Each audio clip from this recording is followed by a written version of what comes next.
Welcome, everybody. My name is Chris Alexander. I'm a reference librarian at the Saratoga Springs Public Library, and we're delighted to have Suzanne Balet Haight back again. She's been giving spring and fall talks at the library and on Zoom since this whole pandemic started, and come to really like Zoom, so we'll probably stay on Zoom for a while. And what Suzanne is going to do is she's going to we're going to record this in speaker view, and we will make it available on the library's YouTube page, a YouTube channel as soon as we do. And I'll send the link to everybody who's registered, so you'll get that automatically. You don't have to ask me for it. I would like to introduce our speaker, Suzanne Balet Haight of Balet's Flowers and Design, Nelson Avenue Extension. Those of you who haven't been out there need to see it. It's a delightful nursery, because she also has plantings, so you can get an idea of what the plantings should look like if you were doing it right. And today she's talking about making our gardens a place of peace and beauty, which honestly seems perfect for this time. So now I'm going to turn it over to you, Suzanne. As soon as I unspotlight myself, I'll let you start. Okay, go ahead. Great. Well, thank you everybody for joining me today. My name is Suzanne Balet Haight of Balet Flowers and Design. Today we're going to talk about creating your own gardening oasis. And this is a picture of our gardens. We have display gardens at our greenhouse, so people can walk through and kind of get ideas of what they like. But it's really creating a garden oasis of what you like. So is it beautiful flowers, irises, phlox, things that are in bloom, like from the beginning of the season to the end of the season? Is it texture that really draws your eye? Is it what's in the garden? Is it a shade tree? Is it a vegetable garden where you can grow your own? You kind of create a setting that is most appealing to you, and creating your own gardening oasis. So in my eyes, oasis equals happiness. So what creates happiness in your life? For the gardener out there, like anything to do with plants and texture and different unique plants, but then also the setting within the garden and what makes it your own. And that creates a setting of happiness. I personally have, I like a little bit of structure and artwork within the garden, and then the plants kind of sell themselves and what's in bloom. And I'm always like, okay, what's next to come into bloom? So creating a space with an inspiring design using plants you love, decor, objects, or things that bring you joy. So in that, determine what it is, what kind of gardening oasis do you want? Do you want to have all vegetables around you or all flowers around you? I'm going to show some examples of some gardening oasis that I think are really cool. So decide what's important to you. So this pergola offers a little bit of shade, and you can enjoy a cup of tea underneath the pergola or iced tea. We have plants surrounding the space, so it creates a room. And then you also have larger shrubs around the outside, which creates a bigger room. So then you have a little bit of privacy on this, I believe it's the, let's see, south, this is the east side here. So then you have western sun coming in this way, and you might want to choose plants that can tolerate a little bit more sun on that western side. But you have different textures. You have little quickfire hydrangea, some phlox, David phlox, hosta, potentilla that bloom all season, the twist and shout hydrangeas. So you have a lot of interesting plants that are going to bloom at different times, but you also have foliage that sets off some of the other plants. And the large leaf of the hosta next to the finer leaf of the phlox. And then you have roses that bloom usually in July, and then again prolifically in October, September, October, when it gets cooler. So thinking about what you have planted, and then what's going to bloom at different times is going to create an interesting appeal throughout this whole garden. And then you have the rooms like sitting, And then you have stones, which offer a different texture of hardscape. And then in the back, you have a shade underneath the porch, so you can enjoy the garden from that setting. So think about like your space and the views and where it is that you're going to create a space that's going to create most enjoyment for you. And it could be that I want a gardening oasis that is, I can weed in the shade on a hot afternoon over here. And then it's cold today, so I want to be in the sun and I'm weeding over here. So I'm enjoying my garden in different spaces. And you have to maintain along the way. So at what time of day do you like to be in different parts of your garden? This is another view of that same garden overlooking Saratoga Lake. You have a dry stone waterbed here for overflow of water through the season. Usually it stays very dry, but the house is up on a hill, so it is a kind of an excess of water that could come off of that hill. And then you have pathways walking through the garden, and you have a little stone pathway walking around. This is the adult sandbox that I absolutely love, and you can get out a rake and play with kids or have, you know, a glass of iced tea around the sandbox and have a nice conversation with friends. You have height of a rose of Sharon tree, height of crabapple tree. So, and then you have other ornamental grasses and also hydrangea on the side. So that offers a little bit of, I would say a little bit of privacy on the side, but then you have the texture and height difference between the two that create that bigger setting of a room. Here's another view of the garden in full bloom with little lime hydrangea. Oh, actually that's a Bobo hydrangea. So that is a very low grower. I think someone might have their speaker on if they can just mute that. And then the other thing that they have in here is the hostas start to bloom. So besides the actual leaves of the hosta, which can be beautiful in itself, you can also look at the blooms and what's going to create a really fantastic kind of flowering setting. And then the walkway through, you have different textures of material, pavers, and then it goes to natural stone within the garden. So it's really interesting to create, like, to me, I love this garden. It's an ideal garden oasis. You can weed in this section. You can not weed by putting down a layer of newspaper, which blocks the weeds, and then compost or mulch over the top of that. And then that eliminates some of the labor of the garden. It is a lot of labor at first, but then you can enjoy the rest of your gardening season with lower maintenance. That's what I also try for. And then winter gardening. I think that should also be thought of when you're planning your garden, because you have the textures of shrubs or trees. This is a fresh fallen snow on all of the products. So you have the pergolas and the arches and trellises that can hold up and create a setting, a structure within the garden that could be a hardscape kind of structure that would stay there. This has a fire pit, which you can enjoy a fire in the winter time. This is freshly fallen snow, so it's a little bit harder to have a fire in that setting, but at the same time, you get the idea. You can have a fire in the summer and in the winter and enjoy that space because it's like a room with the taller obelisks around and the taller shrubs around, and then you have the chairs to enjoy that setting.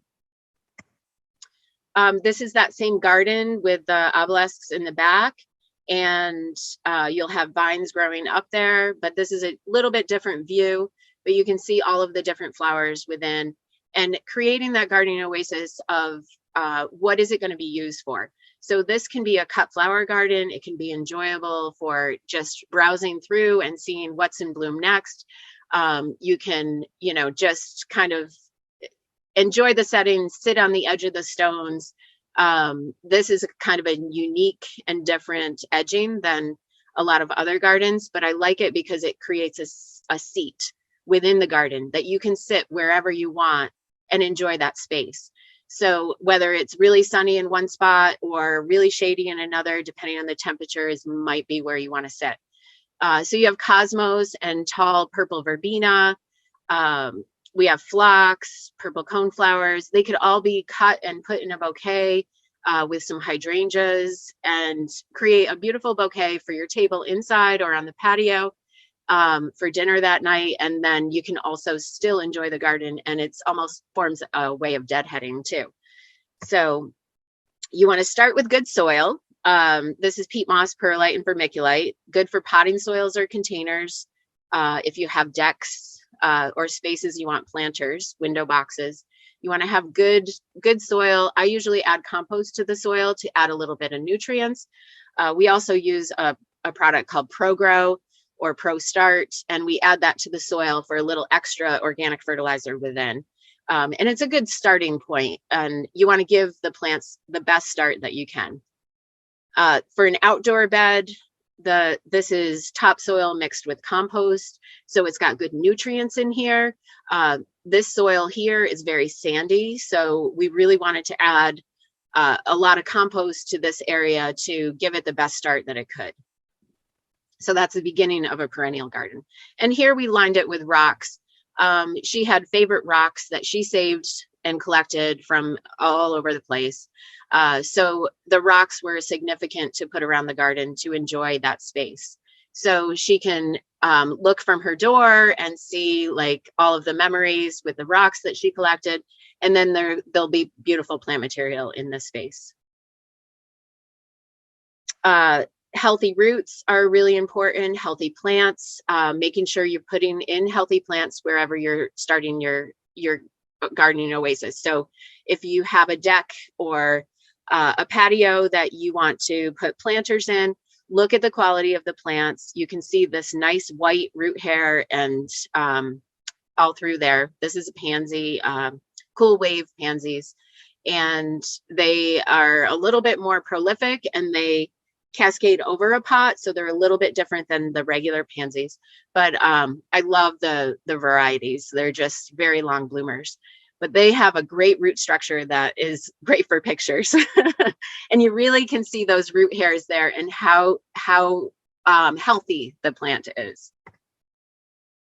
And if you're doing vegetables, you can think about a container on your deck. There's some herbs, parsley. One of my favorite things, I used to have some school tours at the greenhouse, and I would give all of the kids parsley if they wanted to try it. And one of the things that they were like, I'm like, it makes your breath smell good. So they were all excited about that. But like giving a kid a green leafy plant, sometimes they're like, no way. And other times they'll be right about trying it. So lettuce, tarragon, oregano, lemon thyme. So you have some greens in here with some herbs. So it could be a salad garden that you could put on your deck, and there's lots of different pots. This is just a plastic pot that we have planted in here, and but there's nicer, like bright blue pots, green, red, kind of create that setting that makes you happy. So if it's a color, if you have greens, like what color do you want to accent with that? This is another victory garden. So you have kale, Swiss chard, Italian parsley, chives, and this is a nasturtium on the side, so that'll flow over and create flowers. So it'll be beautiful, but you can eat it. So it's beautiful and edible. So that could be in hanging like that, or it could be in a pot. There's a picture of the nasturtiums as they would flow over. And another edible flower that could be fun to just grab in the garden are the pansies or violas. They're just a fun snack. We I have to confess, we've been snacking at the greenhouse. There's some great like little pansies in bloom right now, and we're having taste tests. It's fun. It creates some enjoyment. So this is another idea for a vegetable garden. If you want to go in the way of creating that oasis within your space, to have more edibles and self-sustaining garden. So you can grow beans and peas and just tomatoes, eggplant, peppers, like all in these raised beds. So you don't have to bend over as much, and it'll be easier weeding. And as long as you have good soil in this space, you can have a really fantastic upper raised bed garden. And then on the outside, you can plant perennials, or you can plant more veggies. This actually would be a great spot for snap peas to grow up on the fence. And this is another picture of a fence that you could grow snap peas on the fence or pole beans. But if you have deer problems like this person does, you want to make sure that you're protecting the plants from the deer.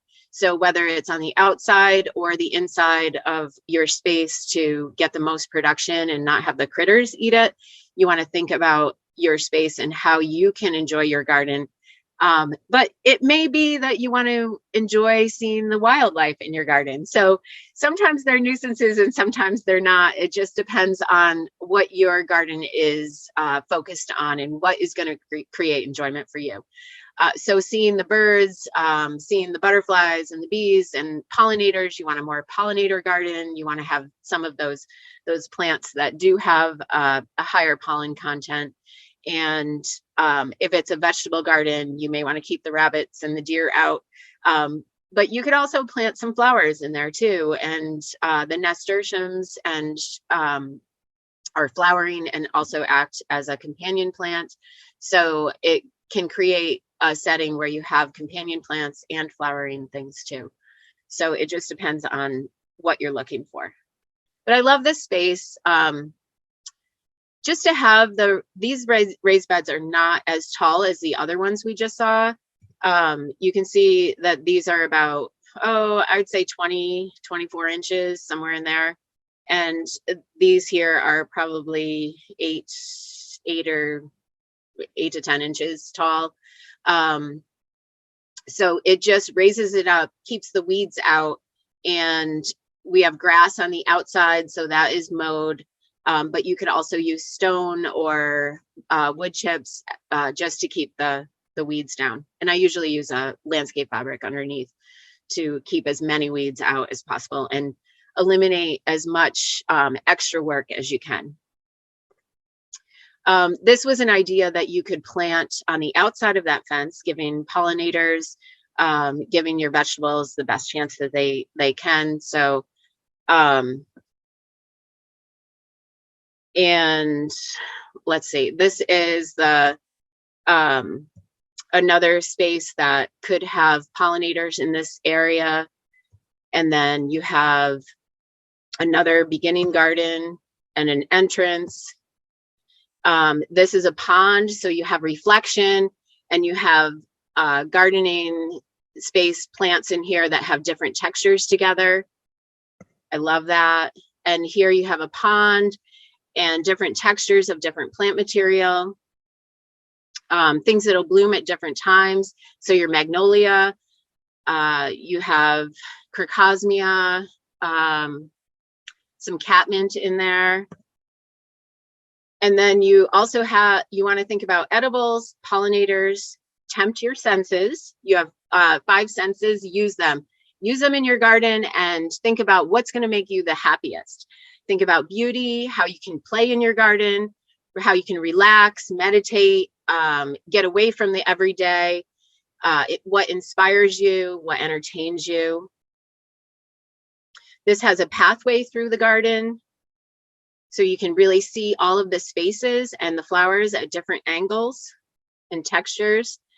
As an edge garden, you have a tree and different perennials at different heights. So you have different bloom times. The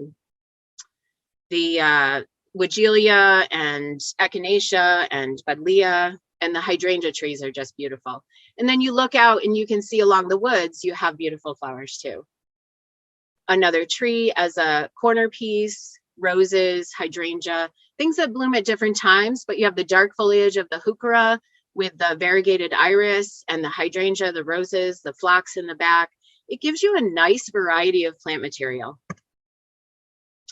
A little potted plant, or we make hypertufa pots out of concrete, perlite, and peat moss, and they are fabulous in the garden as well. So you could have a big tall planter in there that gives you a little bit of height with annuals as a pop of color in your space, and then perennials around, which is beautiful. This is the view coming out, and you have a hydrangea tree, 9-bark hydrangea tree, twist and shout or endless summer hydrangea, Roseanne geranium blooms all season long, twist and shout hydrangea, lavender for a little bit of scent. Looking out your window, you see the pots of the grass blowing in the wind with the plants around it. A beautiful space to sit and have tea with friends. And then along the fence, like the red, the orange, it creates a little backdrop to your space, and it blocks out some of the white of the fence. So as the plants get taller, you have different heights of different things. The hydrangea, the phlox, there's some sedum here, coreopsis, but the potted plant just offers that little bit of extra color in the space.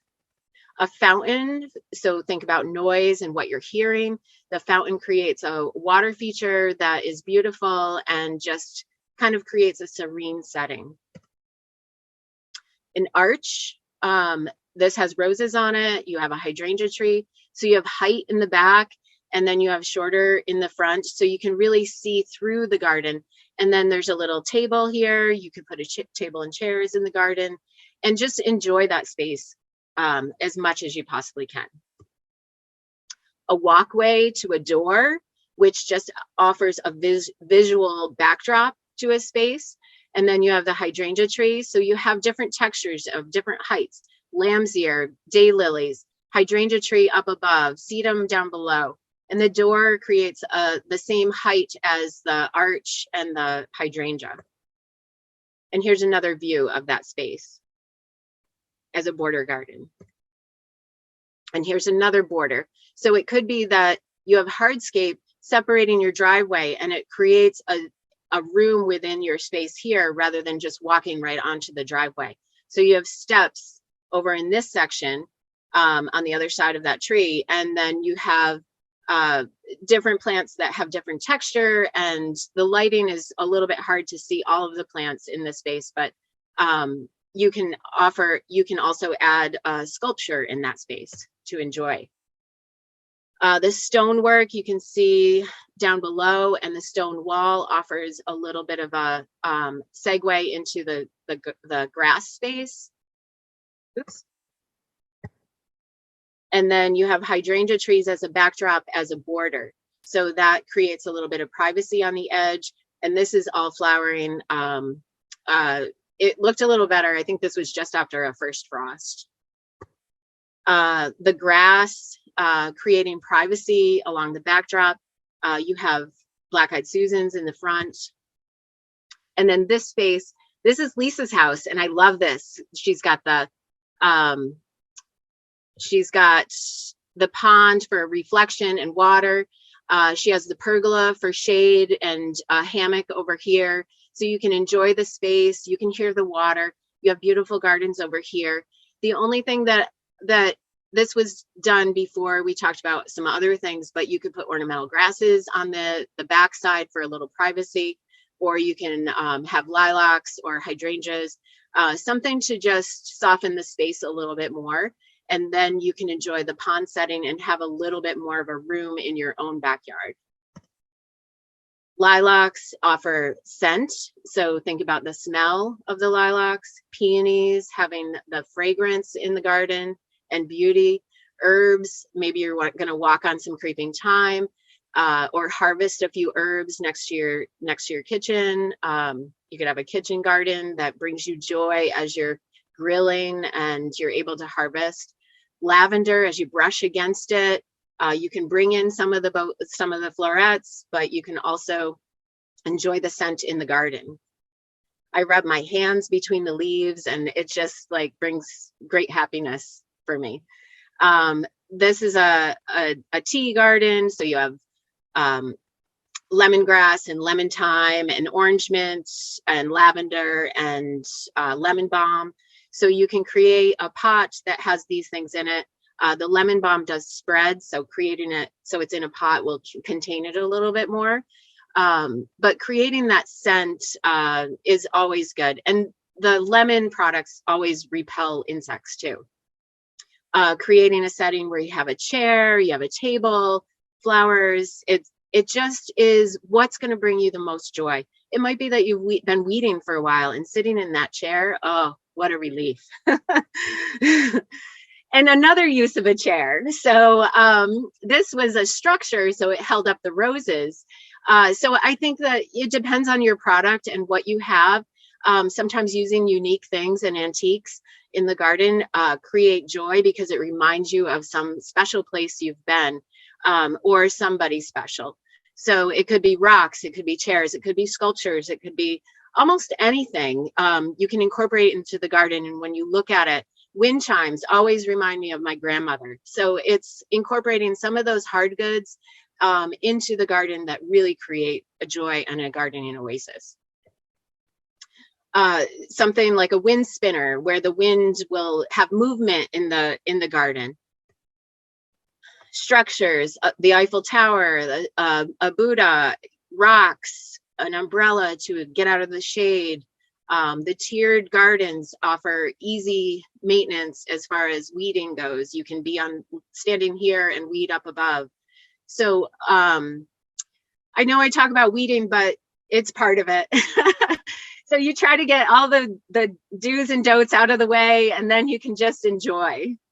But it's also part of it, you know, gardening and enjoyment can be like part of that enjoyment is being able to just be in your space and weed and create that oasis. I included this because I love just the spot of color in there. You have different hosta leaves, you have a Roseanne geranium, some ferns, but that spot of color just offers so much. I just love it. Draws your eye in. This is a native plant garden that we put in Saratoga, and I just wanted to share with you what you do. So we removed all the sod in this space. We wanted to put in a walkway that was more stone-like, but we decided we're going to hold off and maybe the grass is the right idea. So sometimes it's creating a setting where you do one section and then you do another at a later time. So we created a section of native shrubs and perennials. And this was when we had it all mulched and planted, and it creates a pollinator garden and interest within, and much more eco-friendly of a garden than that's what he wanted. And there may not be flowers in bloom all the time, but there's always something for the wildlife. A little water in your garden, you know, just to create a bird bath. This was a rhubarb leaf made it from concrete. I think that just is mesmerizing, just being able to see the reflections and the birds stop and take a bath. So thinking about what is it that is bringing you joy? A pollinator garden, seeing the bees and butterflies and birds eating the seeds and grabbing the pollen. A cat in the garden, maybe you love your cat and you want to create a space for your cat. I thought this was a picture I captured and I'm like, I have to get this. So this cat is loving the cat mint. It's not catnip, it's cat mint. So it's a little bit milder version of a catnip, but I couldn't believe I caught him like right on top of it. It was very funny. Texture, color, coral bells offer a great characteristic in the garden. Brunera with the variegated leaves, as well as the blue flowers in spring that look like forget-me-nots. Jacob's ladder, heavenly blue. We have Roseanne geraniums, and we have Annabelle hydrangeas, a stilby. things that are blooming all the time, and then you'll have other things coming into bloom. So you have the rocket ligularia, you have a cut flower garden. The Wigelia is great for hummingbirds. They absolutely love those trumpets.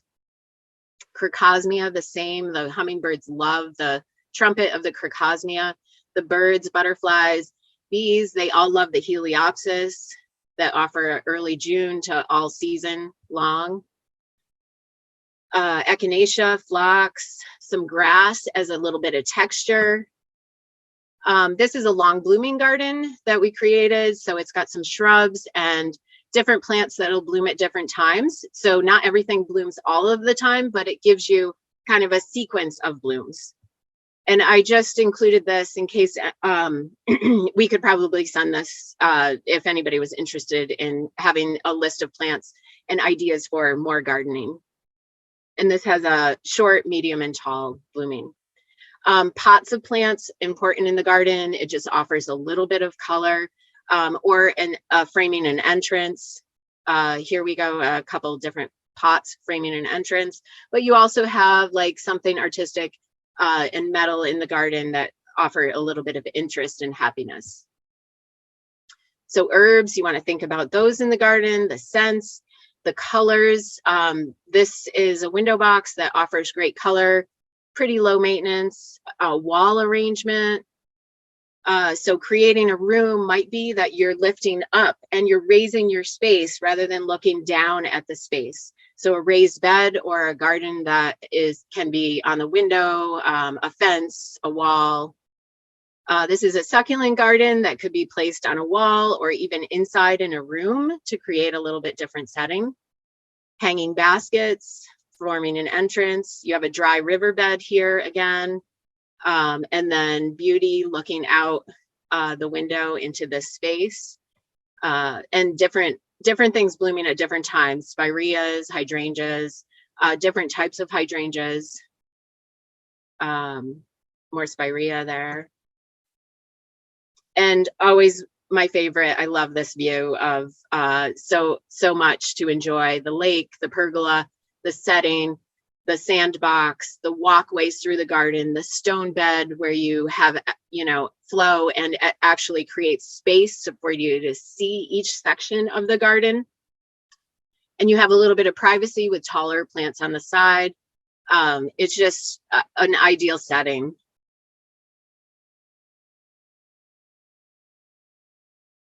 And another view of that.